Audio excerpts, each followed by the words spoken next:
ओम शांति। बैठ जाएंगे अपनी आत्मिक स्मृति में और देखेंगे बाप दादा सम्मुख बैठ मुरली सुना रहे। मुख आवाज चाहे किसी का हो, मुरली बाबा की है, बाबा सुना रहा है। तो 8/8/2024 मीठे बच्चे, बाप, टीचर और सतगुरु, ये 3 अक्षर याद करो तो अनेक शिफ्टें विशेषताएं आ जाएंगी। बाप, टीचर और सदगुरु, ये 3 अक्षर जो हमको याद है कि मेरा बाबा मेरा बाप भी है, टीचर भी है, सदगुरु है, तो बहुत सारी विशेषताएं आ जाएंगी। प्रश्न है, किन बच्चों के हर कदम में पद्मों की कमाई जमा होती रहती? जो अपना हर कदम सर्विस में बढ़ाते रहते हैं वही पद्मों की कमाई जमा करते हैं। अगर बाबा की सर्विस में कदम नहीं उठाएंगे तो पद्म कैसे पाएंगे? सर्विस ही कदम में पद्म देती है, इसी से पद्मा पति बनते हो। तो प्रश्न है, किस राज को जानने के कारण तुम बच्चे कल्याणकारी बनते हो? और किस राज को जानने के कारण हम बच्चे, दो दो प्रश्न है। अच्छा, सभी के कल्याणकारी बनते हो। उत्तर है, बाबा ने हम बच्चों को यह राज समझाया है कि सभी की ये एक ही हट्टी है, यहाँ सबको आना ही है। यह बहुत गूढ़ राज है। आज जो नहीं आना चाहता है या इसको नहीं समझ रहा है, उसको भी यही आना है। आज आए कल आए परसों आए, हट्टी एक ही है, एक ही बाप है, एक ही भगवान है। तो आज भले ही ना आ रहा हो, कल आना ही है। ये बहुत गूढ़ राज है। जाएगा कहाँ और जाएगा कहाँ? तो इस राज को जानने वाले बच्चे ही सबके कल्याणकारी बनते हैं। क्यों? क्योंकि वो फिर जानते हैं ना, कोई नाराज भी हो रहा है या नहीं भी आ रहा है तो आज नहीं कल तो यही आना है ना। तो उसमें वो व्यग्र नहीं होगा। वो जान रहा है कि एक ही हट्टी है, एक ही जगह है, एक ही दुकान है जहाँ पे मुक्ति, जीवन मुक्ति का वर्षा मिलता है। जीवन मुक्ति भले न चाहे, मुक्ति तो सबको चाहिए, सबको यहाँ से जाना है। तो ओम शांति। रूहानी बाप के रूहानी बच्चे, यह तो हर एक जानते होंगे कि बाबा हमारा बाप भी है, टीचर भी है और सतगुरु भी है, और हम मास्टर सतगुरु भी हैं। बच्चे जानते हैं, जानते हुए घड़ी घड़ी भूल जाते हैं। यहाँ जो बैठे हैं वह जानते तो होंगे ना, परंतु भूल जाते हैं। दुनिया वाले तो बिल्कुल नहीं जानते। बाप कहते हैं सिर्फ यह 3 अक्षर भी याद रहे तो बहुत सर्विस कर सकते हैं। प्रदर्शनी अथवा म्यूजियम में तुम्हारे पास बहुत आते हैं, घर में भी मित्र संबंधी आदि बहुत आते हैं। कोई भी आए तो समझाना चाहिए कि जिसको भगवान कहा जाता है वह बाबा भी है, टीचर भी है और सतगुरु भी। यह याद हो तो भी ठीक, और कोई की याद ना आए और कोई को ऐसे कह ना सके तुम बच्चे जानते हो हमारा बाप भी है, टीचर भी है, सतगुरु भी, कितना सहज है। परंतु कोई कोई की तो ऐसी पत्थर बुद्धि है जो ये 3 अक्षर भी बुद्धि में धारण नहीं कर सकते, भूल जाते हैं। बाबा हमको मनुष्य से देवता बनाते हैं क्योंकि बेहद का बाप है ना। बेहद का बाप है तो जरूर बेहद का वर्षा ही देंगे। बेहद का वर्षा है देवताओं के पास। इतना सिर्फ याद करें तो घर में भी बहुत सर्विस कर सकते हैं। बेहद का वर्षा देवताओं को मिला है ना। देव मतलब वो मिला तो देवता है, तो यानी उनके पास चला गया ना। हमको वो जैसे कि वो खजाने का घड़ा मिला और हम देवता बन गए। तो अगर हम आज खोजे खजाने का घड़ा किसके पास, तो देवता के पास। ऐसी वर्षा लेकर हम देवता बने, तो इसलिए देवता के पास वर्षा। तो इतना इतना सिर्फ याद करें तो भी घर में बहुत सर्विस कर सकते हैं। परंतु ये भूल जाने का कारण किसको बता नहीं सकते। घर में भी सर्विस कर सकते हैं, सबको बता सकते हैं कि देखो बाबा आया है। और ये युक्ति से बताना है कि देखो सबका तो 2 बाप है ना। आत्मा को तो कोई क्रिएट नहीं करता ना, तो आत्मा को क्रिएट करने वाला कौन? परमात्मा होगा ना। देहधारी जब क्रिएट ही नहीं कर सकता तो देह के ये सारे जो कैरेक्टर्स हैं वो कैसे उसको आत्मा क्रिएट करें? तो किसने क्रिएट किया? और जो खुद ही फंसा हुआ है वो हमको मुक्त कैसे दिलाएगा? तो जो जीवन मुक्ति से परे है वही तो हमको दिलाएगा ना। तो जब वो जीवन मुक्ति जन्म मरण से परे है तो वो धरती पे तो नहीं होगा ना, कहीं तो रहता होगा। और फिर गीता में भी है कि मैं परम धाम निवासी। तो जरूर वो परम धाम का रहने वाला हुआ। ऐसे ऐसे करके युक्ति से समझा सकते हैं। घड़ी घड़ी भूल जाते हैं क्योंकि सारे कल्प के भूले हुए हैं। अब बाप बैठ समझाते हैं, वास्तव में ये ज्ञान बहुत सिंपल है, बाकी याद की यात्रा से संपूर्ण बना इसमें मेहनत है। क्योंकि बुद्धि और मन ना ऑलरेडी कितने सारे विकार में जकड़ा हुआ है, कितने सारे बंधन है ना। वो कर्म का बोझ है जो हमको खींचता है। तो बाबा हमारा बाप भी है, शिक्षा भी देते हैं, वर्षा भी देते हैं, पवित्र भी बनाते हैं, क्योंकि पतित पावन बाप है। सिर्फ कहते हैं कि सबको यही कहो कि मुझे याद करो।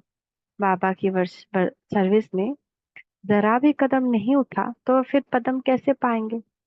पदम पति तो सर्विस से ही बन सकते हैं ना। सर्विस ही कदम में पदम ले आती है। सर्विस के लिए बच्चे कहाँ कहाँ से भागते रहते हैं, कितने कदम उठाए जाते हैं। पदम तो उन्हों को मिलेगा ना। यह भी बुद्धि कहती है पहले शूद्र को ब्राह्मण बनाना पड़े। ब्राह्मण कब बनेंगे? 7 दिन का कोर्स करेंगे तो उनको उनकी थोड़ी बुद्धि खुलेगी। फिर जब वो योग और ज्ञान में रेगुलर आएंगे तो थोड़े दिन बाद ब्राह्मण बन जाएंगे। सिर्फ 7 दिन का कोर्स कर लेने से नहीं जरूरी है ना। तो कितना सुंदर ना, स्पिरिचुअली स्पीकिंग न्यूज आता है, learning to live without regret. कितना अच्छा है ना।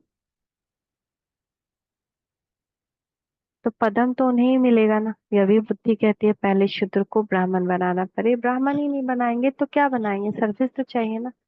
तो बच्चों को सर्विस का समाचार भी इसीलिए सुनाया जाता है कि टेम्पटेशन हो। सर्विस से ही पदम मिले हैं। To live better, manage your thought. कितना सुंदर है। सिर्फ एक बात है सुना जो दुनिया में और कोई नहीं जानते, बेहद का बाप बाप है, परंतु बाप का कोई को पता नहीं।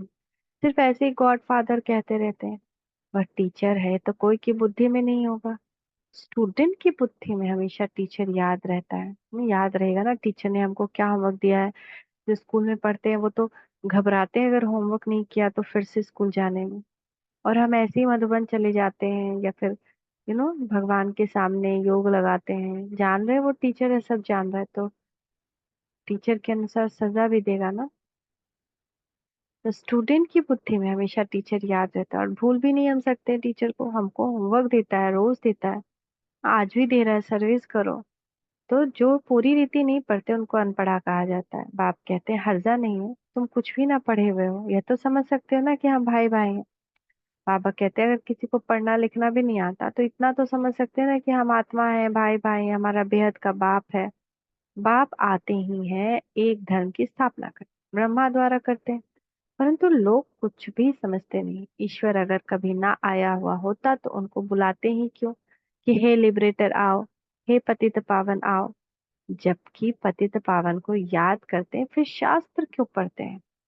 जब एक ही पतित पावन है, एक को ही याद करते हैं, तो फिर शास्त्र क्यों पढ़ते हैं ना। तो कोई जानते ही नहीं जबकि पतित पावन ईश्वर है।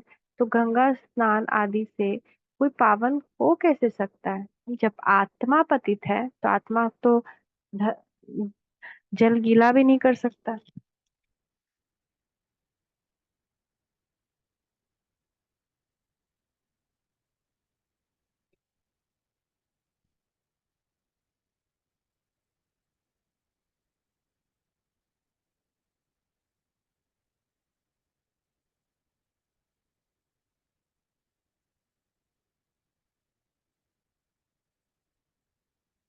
पतित को गंगा कैसे पावन बना सकती? स्वर्ग में कोई कैसे जा सकता है? जन्म तो यहाँ ही लेना है। आई, अश्विन,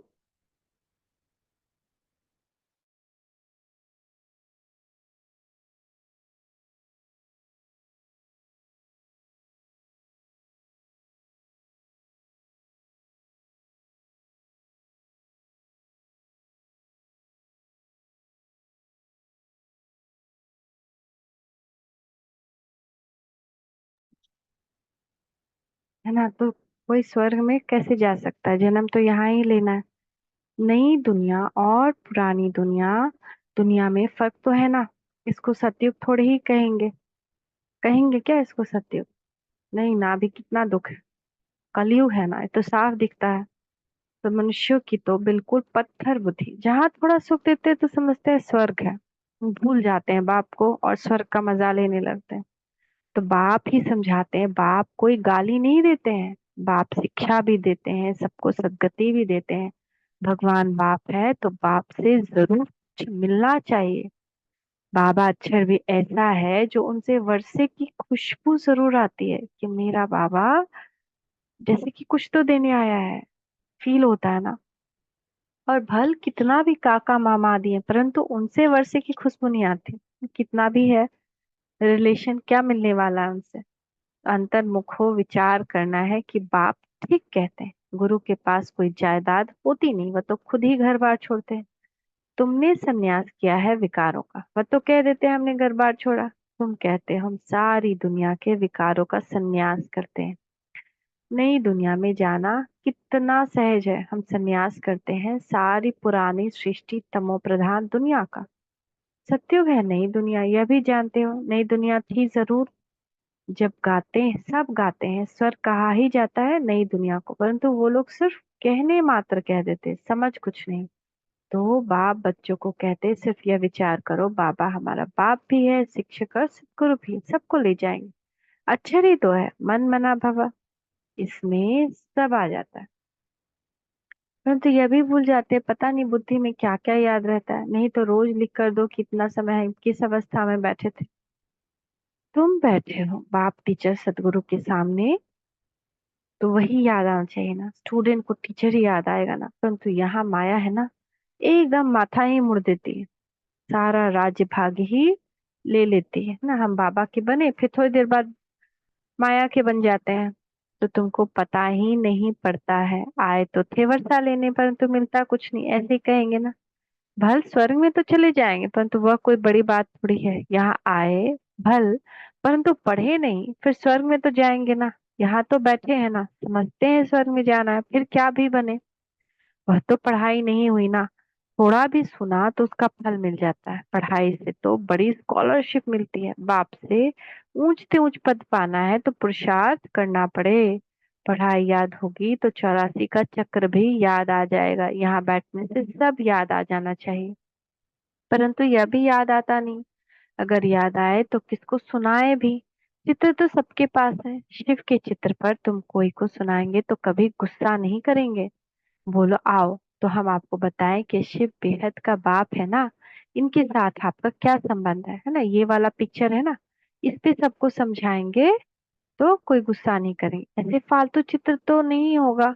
शिव के लिए जरूर कहेंगे ये भगवान है, भगवान तो निराकार ही होता है, उनको बाप कहा जाता है, बस शिक्षा भी देते हैं। तुम्हारी आत्मा शिक्षा लेती है, आत्मा ही सब कुछ करती है, टीचर भी आत्मा बनती है, बाप भी इस रथ पर आकर पढ़ाते हैं, सत्युग की स्थापना करते हैं। वहां कलयुग का नाम निशान ही नहीं, मनुष्य कहाँ से आएंगे। सर्विसेबल बच्चों को सारा दिन ख्याल चलते रहते हैं, सर्विस नहीं करते तो समझा जाता है बुद्धि ही नहीं चलती। जैसे बुद्धू बैठे हैं, बाप को समझ नहीं सकते।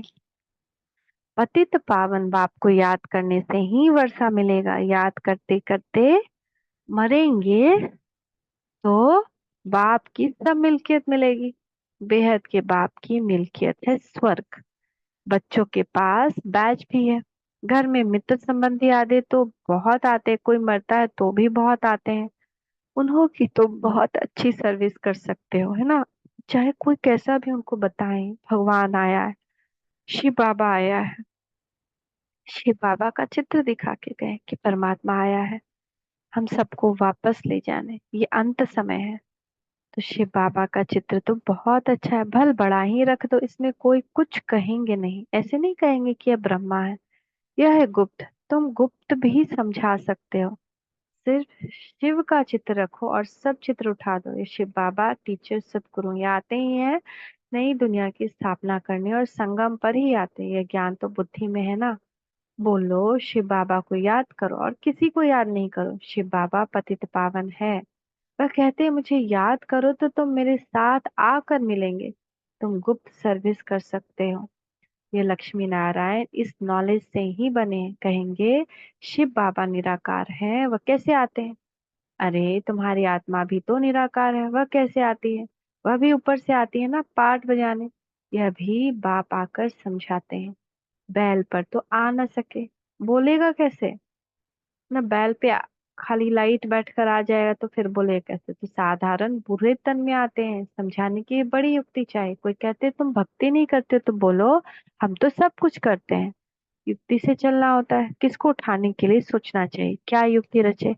कोई को नाराज भी नहीं करना है। गृहस्थ व्यवहार में रहते सिर्फ पवित्र रहना है। तुम कहते हो बाबा सर्विस नहीं मिलती है, अरे सर्विस तो बहुत कर सकते हो। गंगा जी पर जाकर बैठ जाओ, बोलो ये पानी में स्नान करने से क्या होगा, क्या पावन बन जाएंगे? तुम तो भगवान को कहते हो हे पतित पावन, आओ आकर पावन बनाओ। फिर ये पतित पावन है या यह? ऐसी नदियां तो ढेर है। बाप पतित पावन तो एक ही है। यह पानी की नदियां तो सदैव ही है। बाप को तो पावन बनाने के लिए आना पड़ता है। नदी तो हमेशा थी ना, तो नदी है तो फिर सब अभी तक पवित्र रहना चाहिए था। फिर बाप को क्यों आना पड़ता है? क्यों फिर पुकारते हैं आओ पतित पावन बनाओ? जब नहा कर पावन बन ही गए, तो क्यों फिर भी हमारे सर पे बीमारियां और मुसीबतें आती हैं? पावन आत्माओं पर तो कोई मुसीबत नहीं आती। तो आते भी हैं पुरुषोत्तम संगम युग पर आकर पावन बनाते। वहां कोई पतित होता नहीं, नाम ही है स्वर्ग नहीं दुनिया। अभी तो है पुरानी दुनिया। इस संगम युग का तुमको ही पता है, और कोई समझ न सके। बाप तो अनेक प्रकार की सर्विस की युक्तियां समझाते हैं। बुद्धू भी न बनो। कहते हैं अमरनाथ पर भी कबूतर होते हैं, पिजन पैगाम पहुंचाते हैं। ऐसे नहीं, परमात्मा का पैगाम ऊपर से कबूतर लाएंगे। यह भी सिखलाते हैं उनके पाँव में लिखकर बांधेंगे तो ले जाएगा, है ना। ये भी सिखाते हैं ना, उनके पाँव में बांधा जाए तो वो पैगाम ले जाएगा। तो उनको सहज रीति दाना मिलता है, तो और कहाँ भटकने की दरकार नहीं। इसलिए वो ये काम करते हैं। तो तुमको भी यहाँ दाना मिलता है, तुम्हारी बुद्धि में है विषय, है ना। तो हम भी बाबा क्या है, कबूतर हैं। बाबा हमको हमारी बुद्धि में ये दाना डाल रहे हैं, और न ज्ञान गुण शक्ति दे रहे हैं, और हमको ये ज्ञान का पैगाम ले जाने के लिए सबको कह रहे हैं, सबको दो। तो तुम्हारी बुद्धि में है विषय की बादशाही जो यहाँ से मिलती है। वो फिर समझते हैं दाना यहाँ मिलता है तो फिर हिर जाते हैं ना, वहीं पे बार बार आएंगे। तो तुम तो चैतन्य हो, तुमको अविनाशी ज्ञान रत्नों का दाना मिलता है, तो हम भी यहीं पे आने लगे ना, बार बार बार बार। हम भी बाबा के कबूतर बन गए। तो शास्त्रों में भी है, चिड़ियाओं ने सागर को सुखाया। यानी चिड़ियाओं ने, हम ही वो चिड़िया है ना जिसने सागर से सब कुछ ले लिया, सबसे भरपूर हो गए। तो बहुत कथाएं लिख दी हैं, परंतु कहेंगे सत्य। फिर कहेंगे सागर से देवता निकले, रत्नों की थालियां भर ले आए, अरे कहेंगे सत्य। कोई कहेगा ऐसा तो कहेंगे सत्य। अब समुद्र से देवता कैसे निकले? समुद्र में मनुष्य देवता रहते हैं क्या? कुछ भी समझते नहीं। वहां पे तो घुटन हो जाएगी ना, क्योंकि देवताएं भी तो मनुष्य ही हैं। तो जन्म जन्मांतर झूठ ही पढ़ते सुनते रहते, इसलिए कहते हैं झूठी माया झूठी काया झूठा सब संसार। सच्चे और झूठे संसार में कितना रात दिन का फर्क है। झूठ बोलते बोलते इंसॉल्वेंट बन पड़े। तुम कितना युक्ति से समझाते हो, फिर भी कोटों में कोई कोई बुद्धि में बैठता है। यह है बहुत सहज ज्ञान और सहज योग। बाप टीचर सदगुरु को याद करने से उनकी शिफ्टें भी बुद्धि में आ जाएंगी। अपनी जांच करनी चाहिए। हम सब बाबा को याद करते हैं, वह और तरफ बुद्धि जाती है। तुम्हारी बुद्धि को अभी समझ मिलती, कितनी मीठी मीठी बातें बाप समझाते, युक्तियां बताते हैं। तुम कोई को बैठकर समझाएंगे, फिर तुम्हारे दुश्मन भी नहीं बनेंगे ना। अगर हम किसी को ऐसा समझाएं तो हमारा कोई दुश्मन नहीं बनेगा। शिव बाबा ही तुम्हारा बाप टीचर सदगुरु है, उनको याद करो। समझाने की युक्ति रचनी चाहिए। ब्रह्मा के चित्र पर बहुत पीछे पड़ते हैं, शिव का चित्र देख कभी उड़ाएंगे नहीं। अरे यह तो आत्माओं का बाप है ना, तो बाप को याद करो। इनसे बहुतों को फायदा हो सकता है। इनको याद करने से तुम पतित से पावन बन जाएंगे। वो सबका बाप है, एक बाप के सिवाय कोई की याद नहीं आनी चाहिए। और संग तोड़ एक संग जोड़ना है। यह है किसके कल्याण करने की युक्तियां। बाप को याद ही नहीं कर सकेंगे तो पावन कैसे बनेंगे? घर में भी तुम बहुत सर्विस कर सकते हो, बहुत मित्र संबंधी आदि तुमको मिलेंगे। भिन्न भिन्न युक्तियां रचो, है ना। हम कभी कहीं किसी से मिलने जाते हैं तो उनको भी बताएं कि भगवान क्या कर सकता है, और उनको याद करने से हमारा कैसे कल्याण होगा। तो बहुतों का कल्याण कर सकते हो। हट्टी तो एक ही है, और कोई हट्टी है नहीं, तो जाएंगे कहाँ, है ना। अच्छा, there is only one shop, there is no other shop, so where else would they go. तो मीठे मीठे सिक्की लधे बच्चों प्रति माता पिता बाप दादा का याद प्यार गुड मॉर्निंग। रूहानी बाप की रूहानी बच्चों को नमस्ते। हम रूहानी बच्चों की रूहानी माता पिता बाप दादा को याद प्यार गुड मॉर्निंग। नमस्ते बाबा नमस्ते। शुक्रिया बाबा शुक्रिया। धारणा के लिए मुख्य सार एक।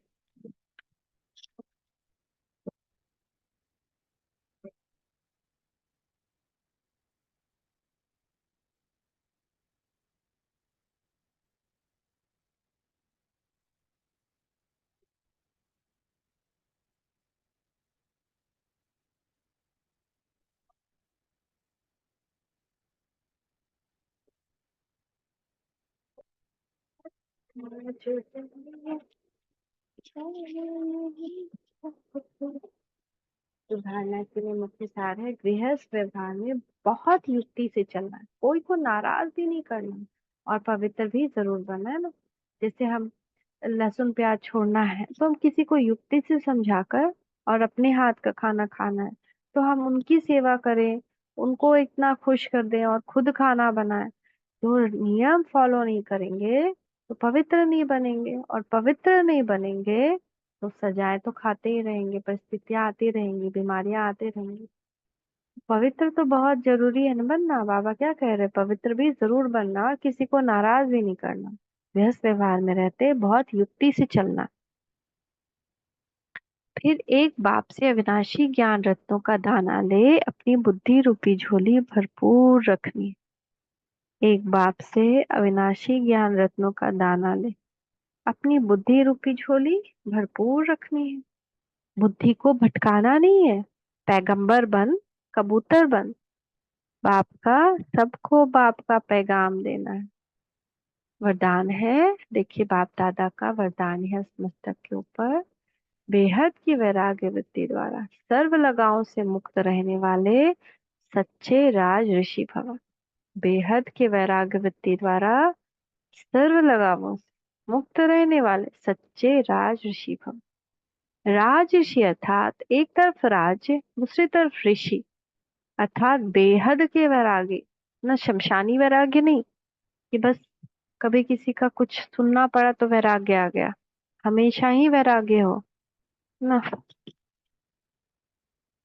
अगर कहाँ भी चाहे अपने में, चाहे व्यक्ति में, चाहे वस्तु में, कहाँ भी लगाव है तो राज ऋषि नहीं। किसी में लगाव नहीं हो, किसी तरफ आंख डूबे नहीं, है ना। वो तो ये से पता चल जाता है ना, सबको दिखाई देता है, लेकिन भगवान अंदर का भी देख लेता है। तो उसको नहीं देखना, किसी और को न देखना, न सोचना, न उससे मोह, न लगाव, न प्रेम। प्रेम तो और देह हो गया, और वो काम विकार हो गया। तो जिसका संकल्प मात्र भी थोड़ा लगाव है, उसके दो नाव में पांव हुए, फिर न यहाँ के रहेंगे न वहां के। इसीलिए राज ऋषि बनो, बेहद के वैरागी बनो, अर्थात एक बाप दूसरा न कोई। यह पाठ पक्का करो, सिर्फ बाप के सिवाय बुद्धि किसी नाव में न डूबी हो। स्लोगन है, क्रोध अग्नि रूप है जो खुद को भी जलाता है और दूसरे को भी जला देता है।